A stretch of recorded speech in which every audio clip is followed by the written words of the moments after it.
পাউরে আর কালা পতাকা লাগবে, কিন্তু কালা পতাকাতে লাইল মোহাম্মদ রসুল্লাহ লেখাথন লাগবে, নইলে কিন্তু আর মাছ পর কাজা হইতো না। হিয়ন আইএসের পতাকা হোক আর যেই পতাকা হইব, হিয়ন লাগবই, সমালোচনা আর হরণ লাগবই। আর দেশ যার নামে যাক, আর কালা পতাকা লাগবে, নইলে হইতো না। কিন্তু সাদা পতাকা এতে সমস্যা গিয়া, সাদা পতাকা এতে লাইল মোহাম্মদ রসুল্লাহ ঢুকলে সমস্যা গিয়া।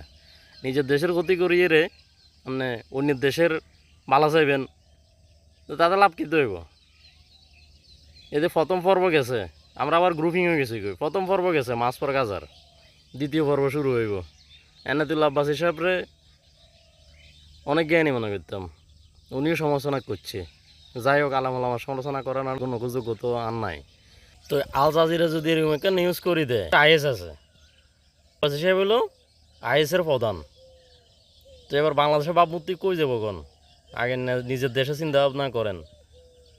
এমন মুসলমান হয়েছেন, এমন ইমানদার হয়েছেন যে গ্রুপিং ছাড়া হারলেন না, দুই ভাগে গরম লাগছে।